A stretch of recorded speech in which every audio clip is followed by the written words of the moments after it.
Damos inicio a la clase y bueno, pues estamos hablando sobre cómo gran parte de nuestras acciones no son sino debidas a un impulso inconsciente. El evento del día de ayer en la entrega de los Óscares, probablemente ya lo conozcan, donde empieza a hacer una serie de malos chistes Chris Rock, el cómico de moda negro, sobre lo que es la alopecia de la esposa de Will Smith, uno de los candidatos al Oscar que finalmente lo ganó. Y entonces, pues lo que hace es comparar esa alopecia, que es la pérdida del cabello y por eso va rapada, con lo que habría sido una película que es G.I. Jane. Y entonces, pues, Will Smith no puede contenerse, está muy enojado y la represión de sus impulsos cae y él va directo hacia el escenario y le da una bofetada entonces a Chris Rock, que bueno, pues fue muy alarmante el hecho, incomodó a mucha gente, pero pues él después se baja y el otro todavía trata de disimular las cosas y seguir bromeando, pero Will Smith le dice, no te metas con mi esposa, porque si no, pues ya verás cómo te va conmigo, ¿no? Y eso en pocas palabras. Entonces está completamente fuera de control. Eso sucedió en un evento tan importante como fue el Oscar. Y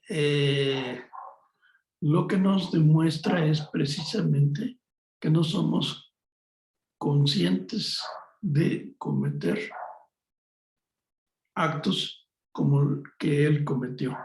Él cometió eso por un impulso que no pudo dominar, en el que se sintió ofendido y sintió que habían ofendido a su mujer, ¿no?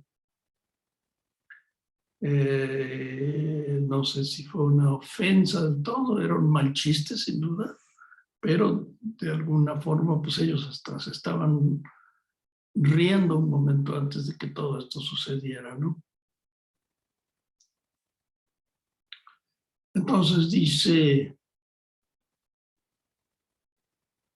Siri Husbet, ¿seremos otra cosa que autómatas? ¿Tenemos libre albedrío? Porque justamente una de las cosas que se defiende en nuestra sociedad es la libertad, ¿verdad? El que tengamos una capacidad de elegir, de ser libres, y se habla todo el tiempo en términos de que los ciudadanos tenemos que ser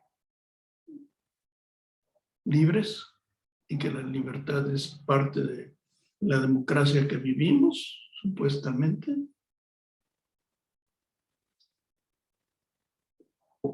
Pero el hecho es que si nuestro inconsciente está debajo de la mayor parte de las actitudes que tomamos, entonces tal vez no seamos tan libres como pensamos que lo somos, ¿no?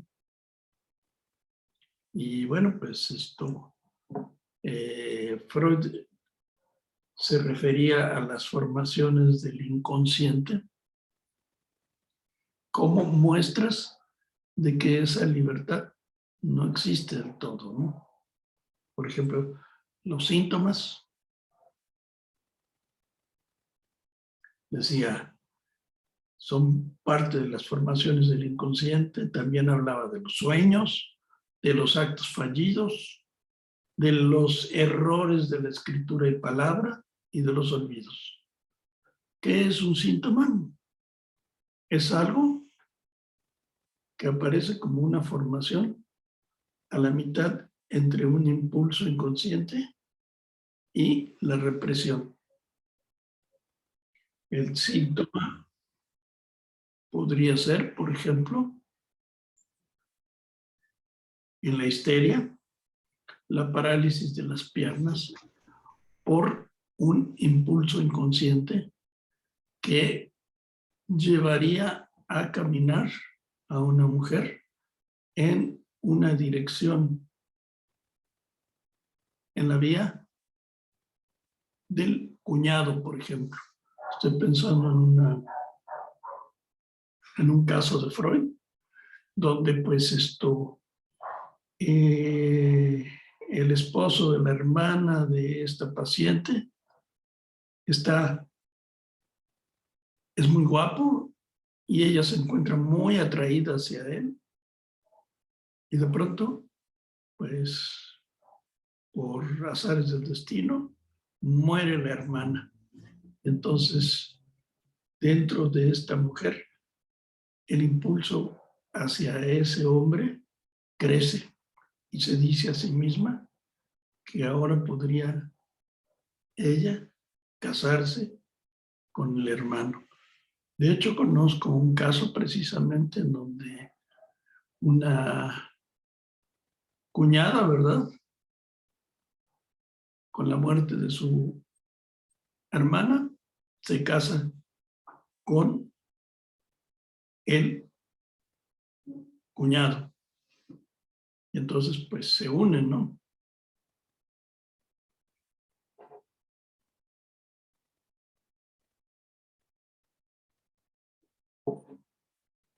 Y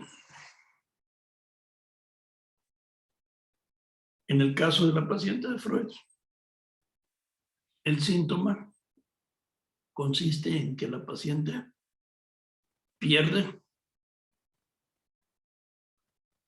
su capacidad de caminar.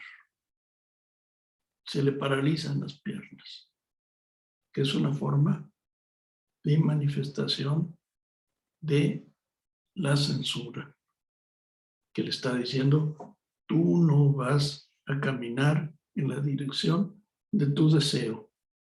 Tú te quedas sentada o acostada, pero no puedes caminar y hacerte cargo de ese deseo que te llevaría hacia tu cuñado. Los sueños, que son formaciones del inconsciente, es un poco más difícil el caso de explicar los sueños y yo creo que lo trataremos con más calma después.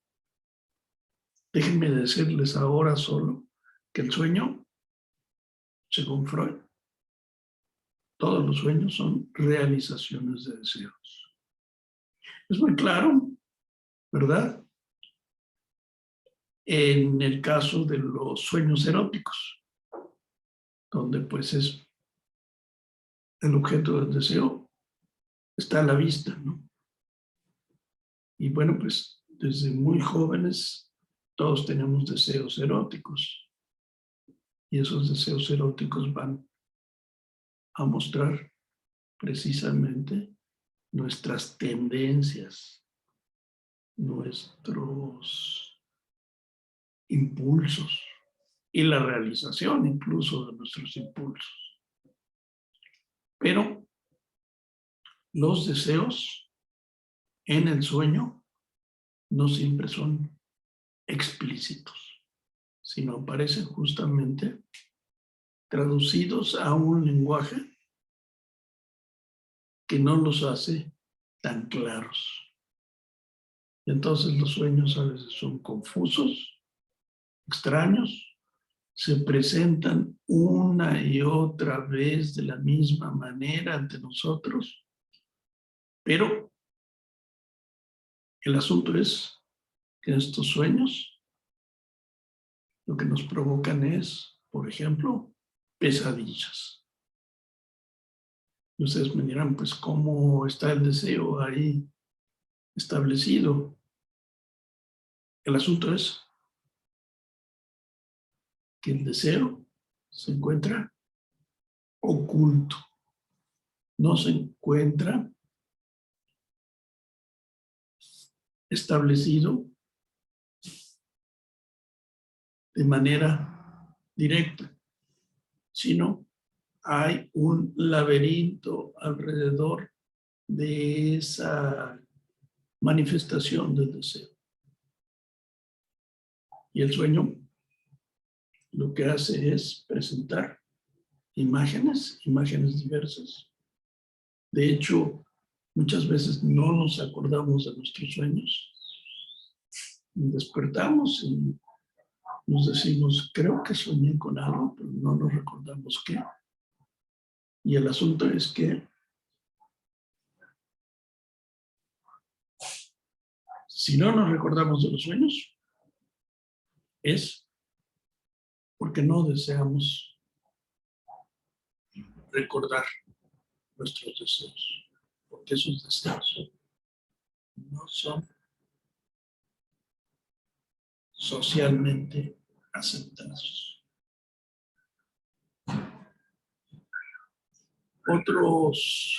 Otra formación del inconsciente son los actos fallidos.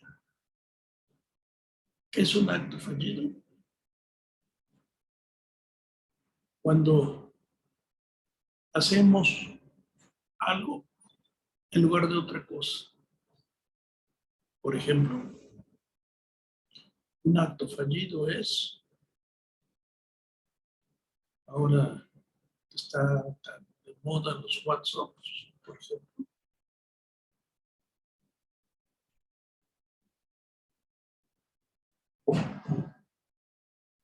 Supongan ustedes que reciben un WhatsApp donde hay un mensaje amoroso por parte de su novio o de su novia, pero está dirigido a otra persona. O sea, no tiene el nombre de Susan, ni de Andy, ni de Francisco, sino tiene otro nombre, ¿verdad?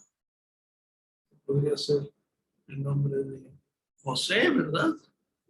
Que podría ser el nombre de Lina, ¿verdad? Y ustedes dicen, ¿pero cómo es esto? ¿Por qué este mensaje tiene otro nombre? Pues en realidad se trata justamente de un acto fallido.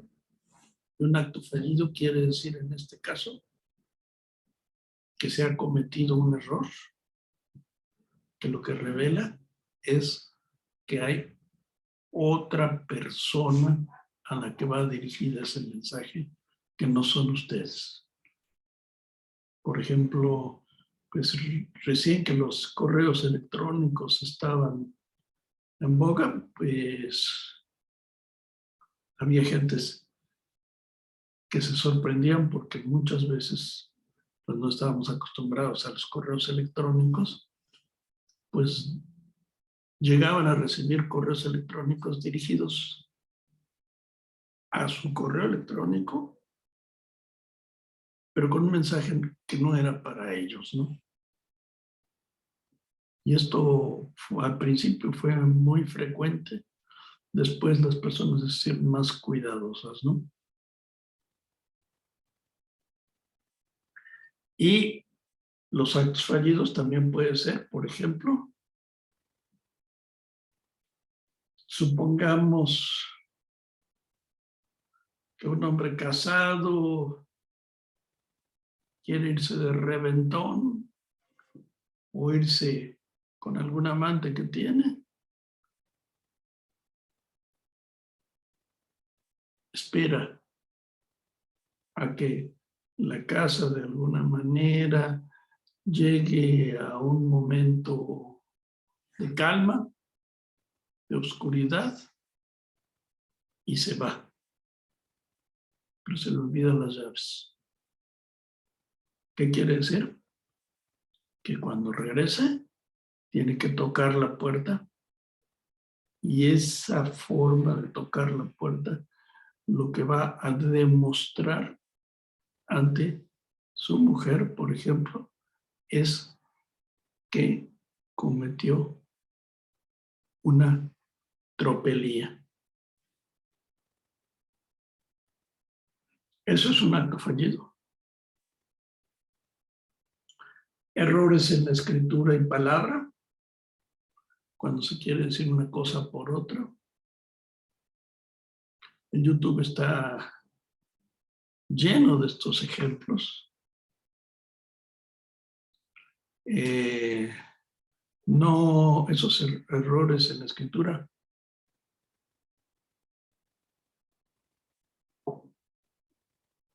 no son solamente faltas de ortografía, sino errores que de alguna manera revelan cómo es que nosotros quizá estamos pensando otra cosa. Errores en la palabra. Cuando yo estoy hablando con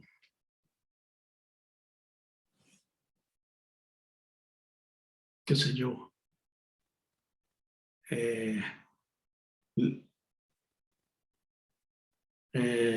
Carla, de pronto le digo yo, oye,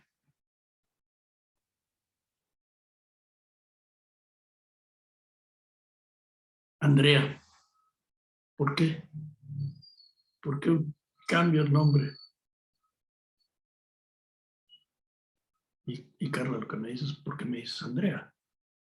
Bueno, pues quizá porque ahí detrás hay otra intención y la intención es revelar un nombre que es importante para mí y que no es el nombre de la persona a la que me estoy dirigiendo.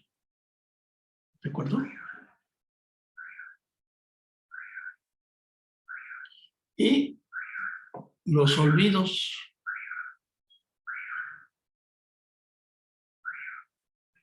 con el tiempo, pues los hombres y las mujeres cuando van envejeciendo cada vez olvidan más cosas. Olvidan cosas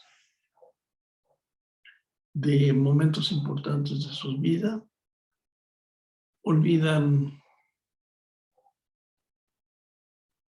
las llaves, olvidan ponerse un suéter para salir cuando puede hacer frío. ¿Por qué el olvido? O sea, todos estos olvidos, quiero decirles, tienen explicación. Pero esa explicación no está en la persona consciente, sino tiene que buscarse justamente en el inconsciente. ¿Sí?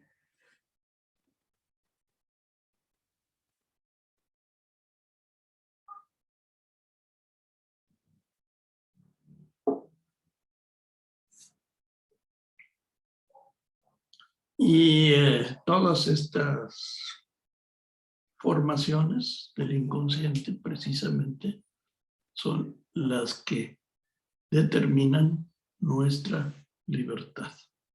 O sea, nuestra libertad tiene que sufrir estos movimientos del inconsciente.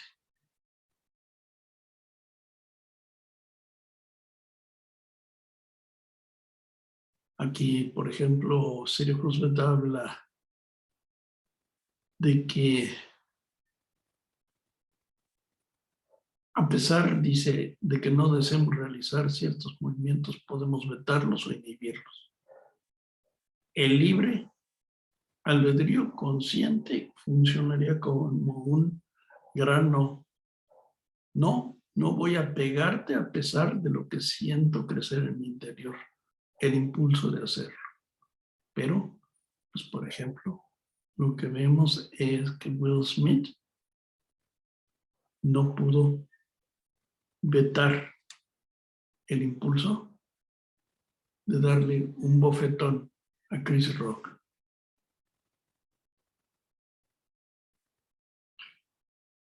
Dice Husbet, nuestro esquema corporal es en su mayor parte inconsciente. Así pues, el yo, de alguna manera, es una parte de nuestro aparato psíquico, pero no lo es todo. De hecho, en el yo y el ello, Freud lo que describe al yo es como el jinete de una montura, que es el ello, y el yo le va indicando al ello, quiero que vayas a la derecha, pero la montura, en primer lugar, es muy potente, es una montura salvaje, que bueno, pues no siempre va a jalar por el lado que nosotros decimos. Así pues, de alguna manera, nos movemos por una historia subjetiva y unos impulsos que son inconscientes.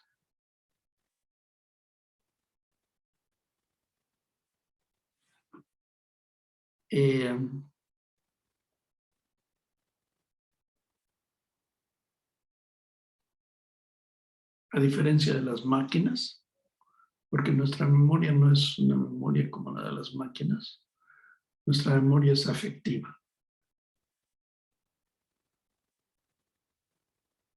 Y las emociones son cruciales, importantísimas para el buen razonamiento.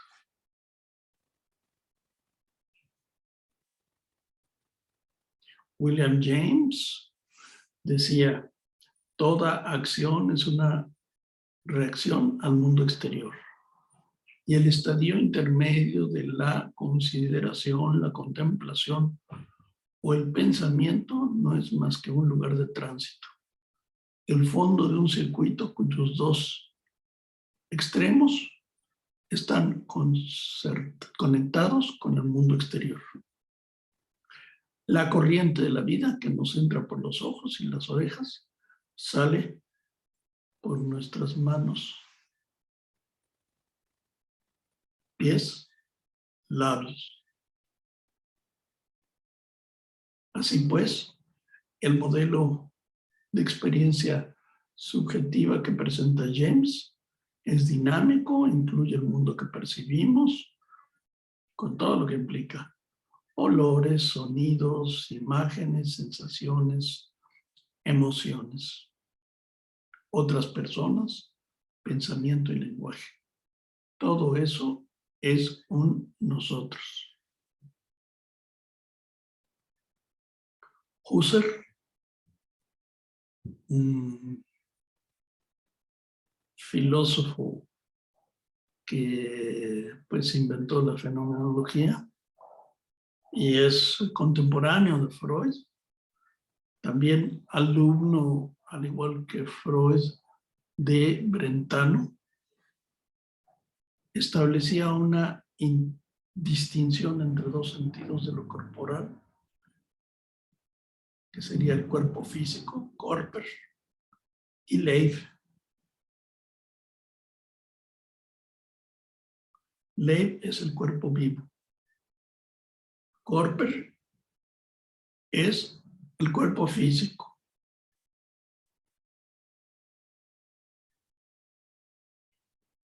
Y Leib es la encarnación del yo.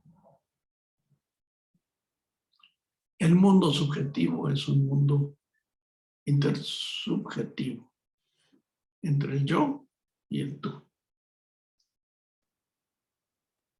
El bebé al principio no tiene conciencia de su propia identidad.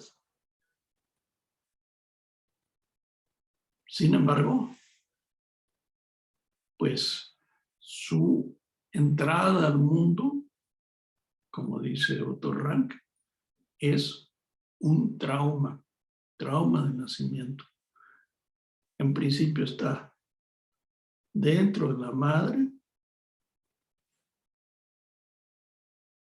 a una temperatura que siempre es constante, sin hambre, sin frío, sin calor,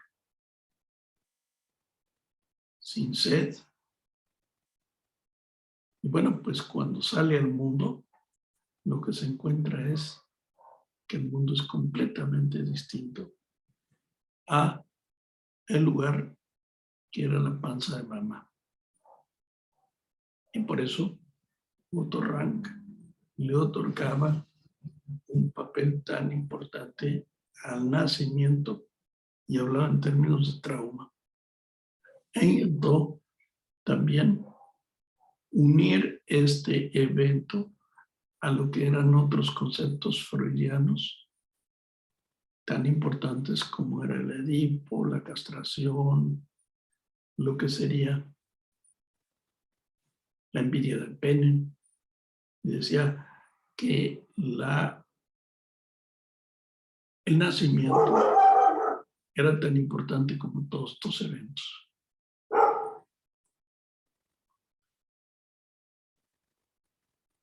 Los bebés, poco a poco, van humanizándose. Si uno le habla a un bebé, a las pocas semanas de vida responde. Balbucea sonidos a modo de respuesta. El principio del lenguaje radica en la imitación. Somos espejos unos de otros.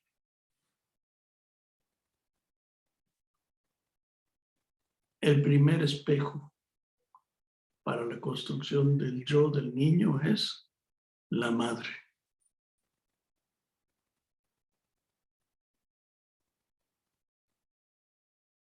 El niño se ve en la madre y ve a la madre estructurada, completa.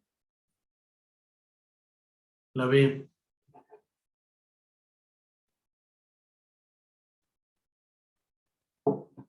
entera y frente a sus instintos que están desordenados, él va ordenando su propio yo, uniéndolo en la vista de ese ser completo, ordenado que es la madre.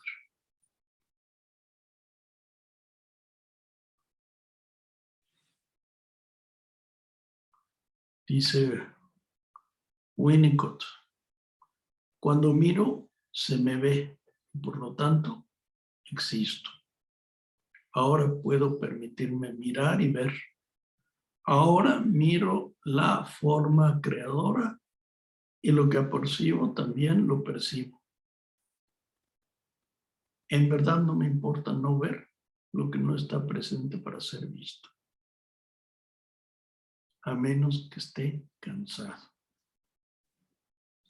Nuestros ojos están conectados de forma directa a nuestro cerebro, lo cual explica por qué siempre miramos a los demás a los ojos para descubrir qué quieren decir en realidad. El ojo, decía Hermann Hesse, es anatómicamente una extensión del cerebro. Es una parte del cerebro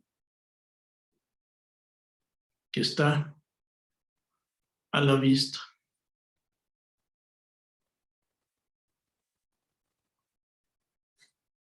Los neurobiólogos saben que los intercambios entre la madre y el hijo hacen posible el crecimiento y el desarrollo cerebral de la criatura. Alan Shore llama a ese intercambio de miradas la sintonización psicobiológica. Al igual que otros, hace referente a la madre y al bebé, usando el sustantivo singular, diad.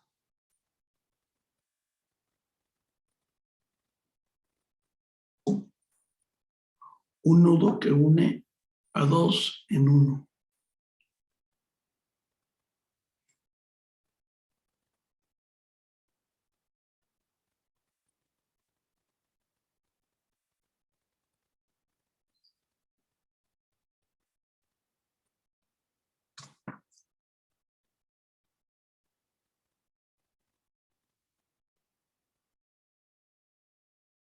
Y bueno, también esto es importante porque la teoría de Freud es una teoría dinámica. La corriente de vida que entra por nuestros ojos, por las orejas, sale por nuestras manos, pies y labios. Nos moldeamos a través de los demás y ese gesto temprano de reconocimiento entre el hijo y la madre y un poco más adelante entre el hijo y el padre es esencial para saber quiénes somos y para tener un sentido maduro de la imagen corporal, de la identidad corporal. Por eso también pues nosotros muchas veces vemos a hijos que son idénticos a sus padres. Se parecen completamente. ¿Por qué? Porque han utilizado como modelo de formación al padre. No es una cuestión de herencia biológica, sino es una cuestión de construcción educativa.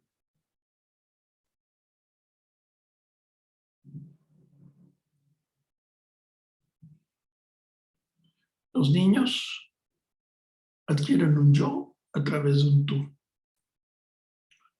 Nacen, cierto, con un temperamento genético. Hay niños que son un poco más sensibles, otros que son relativamente tranquilos y dóciles.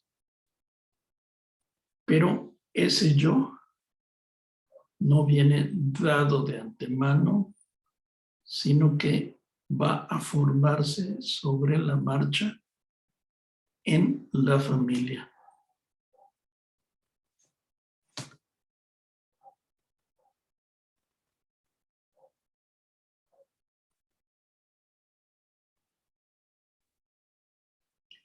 La palabra yo aparece tarde en el habla del niño.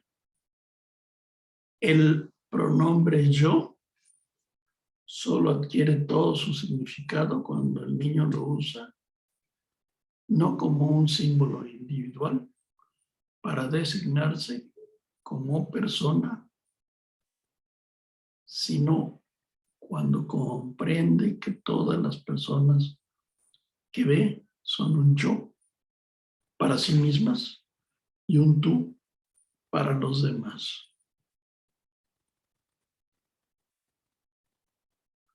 Así pues, antes de llegar al yo, la mayoría de los niños se refiere a sí mismo usando su nombre.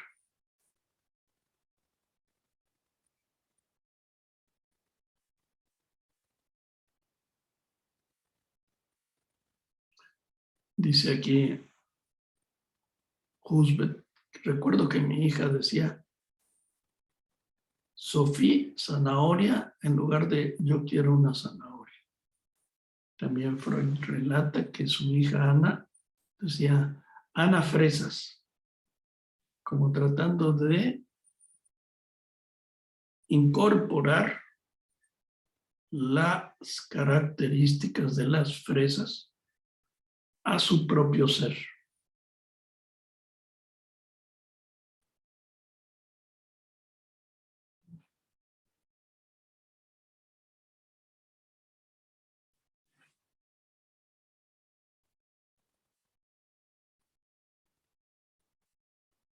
Nos relata también cómo de alguna manera el lenguaje aparece distorsionado, confundido en perturbaciones mentales graves. Nos trae a colación a la paciente René, que aparece en el libro de la realización simbólica de Madame Sachihaye.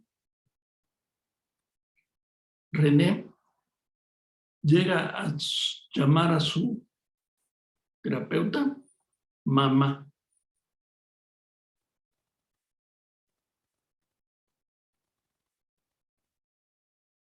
¿Por qué? Porque de alguna manera también tenía el rechazo de su madre y quería cambiar de mamá.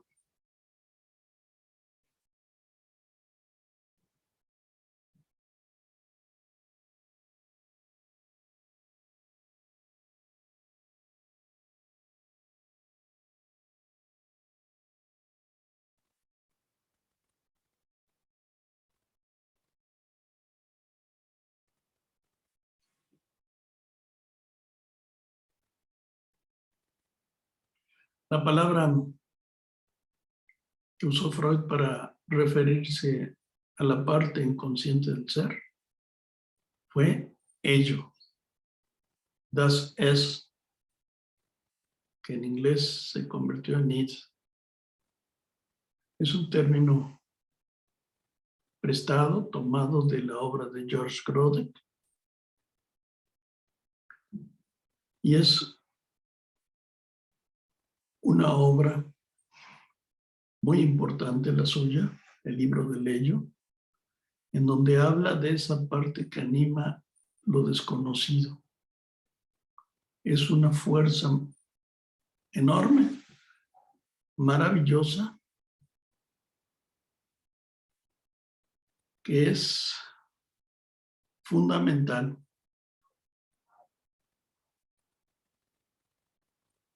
y de la que tenemos una pobre conciencia.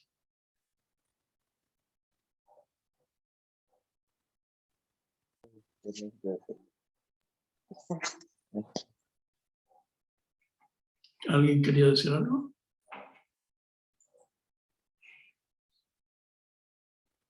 Ah, no, disculpe, profesor, es que activé mi audio por error. Disculpe. Ok, correcto.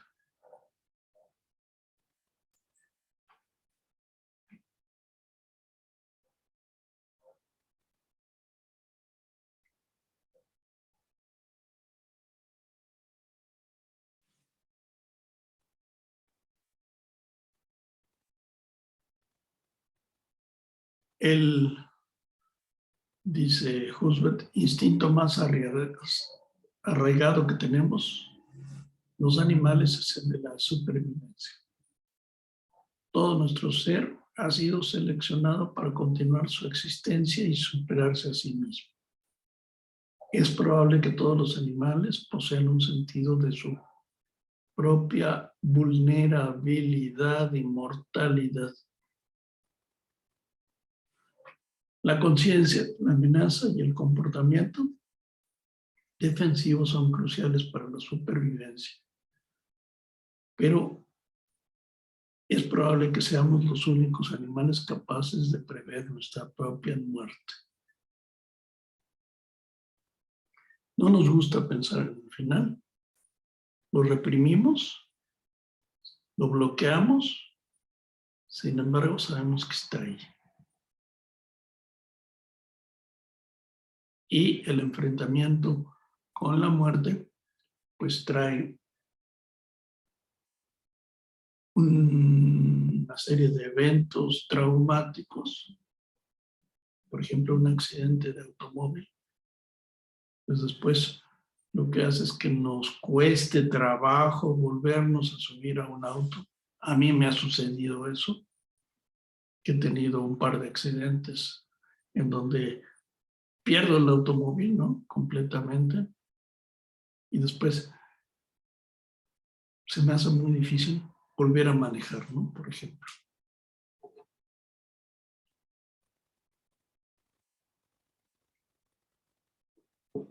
Al cabo de un tiempo,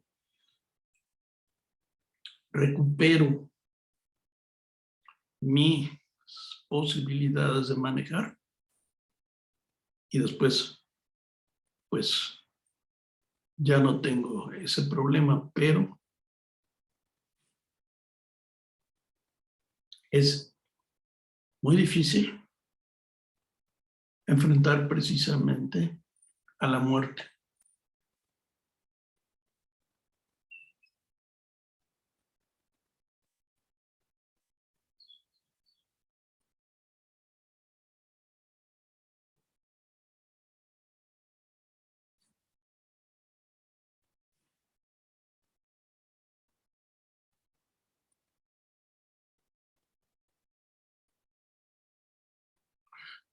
Lo que implica el yo también es un no yo.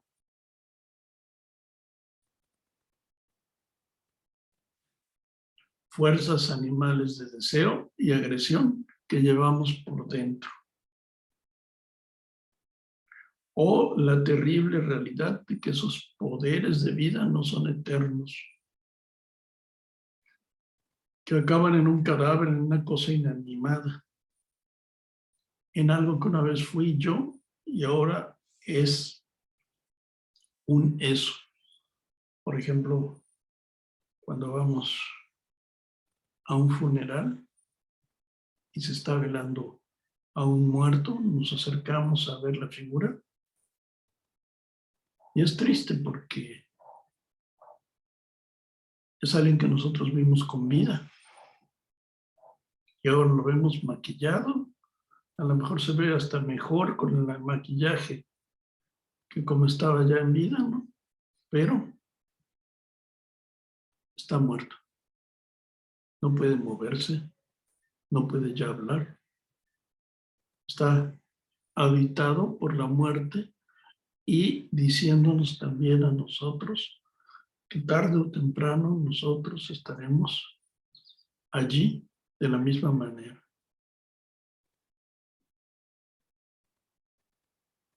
Me recuerda mucho esta película de Ingmar Bergman, una de mis favoritas, que se llama El séptimo sello, donde un caballero durante la Edad Media tiene que enfrentarse a su propia muerte y la muerte, que es un ser que quiere ganarle su vida, lo reta a un juego de ajedrez. Y bueno, pues le hace trampa a la muerte. ¿Para qué? Le acompañe lo más pronto posible.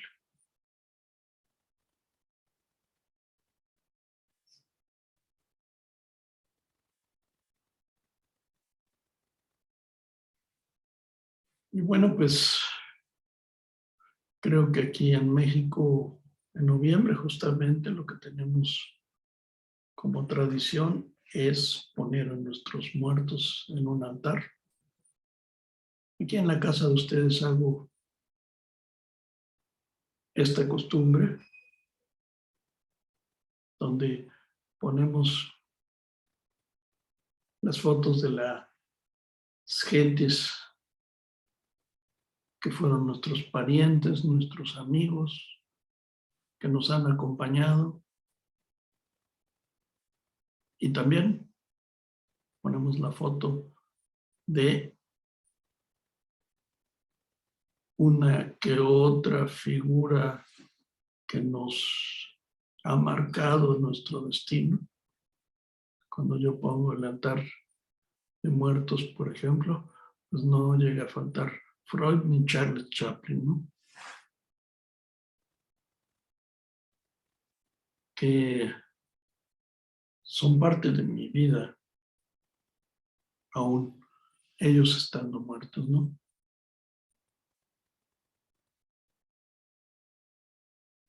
E incluso en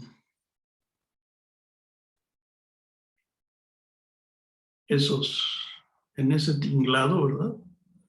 Llego a poner la foto de una mascotita que fue especialmente singular para mí, ¿no?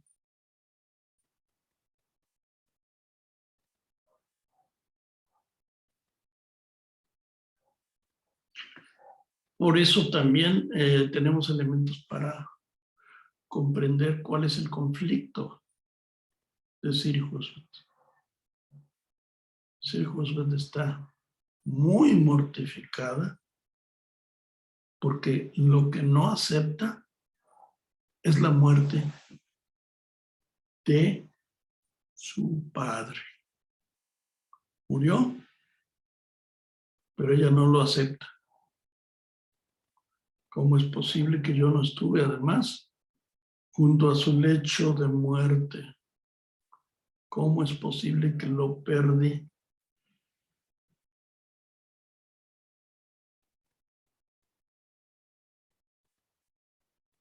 Es triste. Y pues conforme va uno envejeciendo también, pierde uno amigos.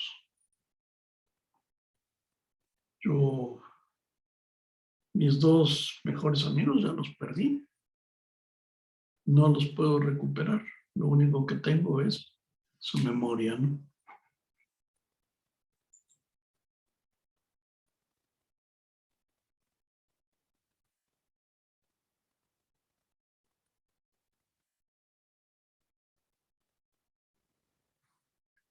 El lenguaje, dice Husserl, hace abstracción de la memoria visual y con el tiempo reemplaza esta memoria, creando una narración fija que puede ser repetida una y otra vez.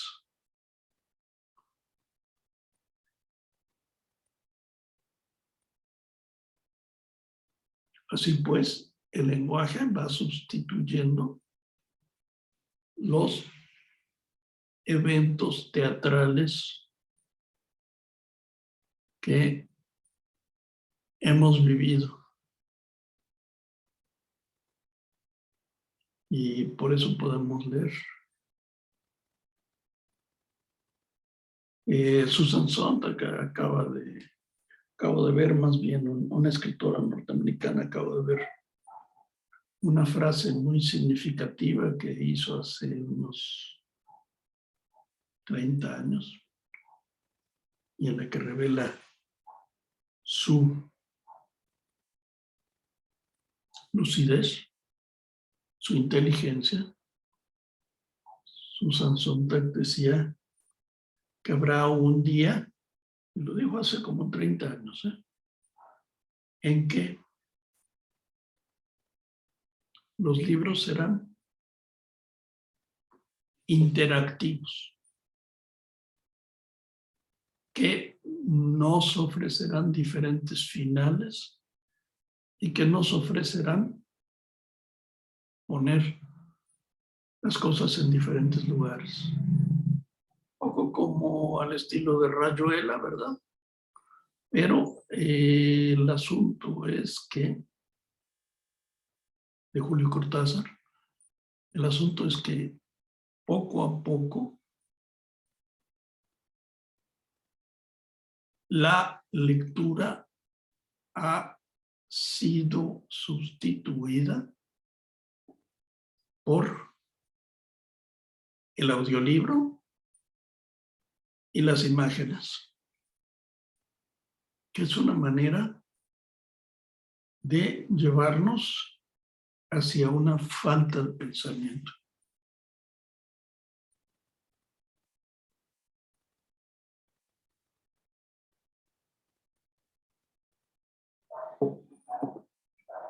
Por algo, también en Francia se ha pensado que no se les den tablets a los niños antes de los 11 años, porque lo que se hace es deformar su pensamiento. Y bueno, pues aquí que estamos cerca de los Estados Unidos no pensamos en eso y se les da un celular o una tablet desde muy temprana edad a los chamacos, ¿no? Pensando que es maravilloso el progreso, ¿no?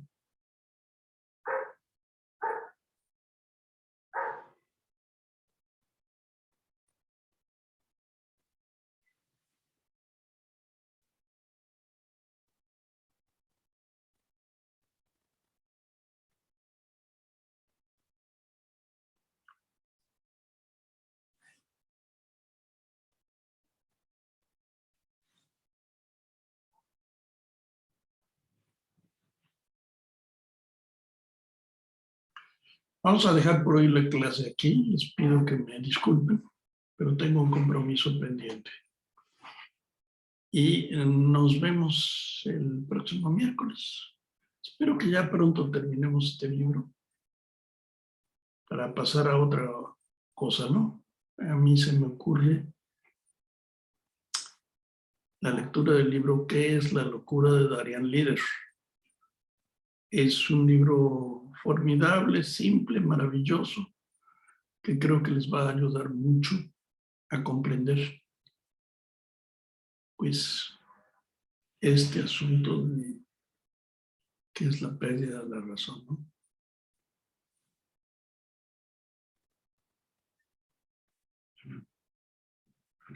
Les deseo muy buena tarde.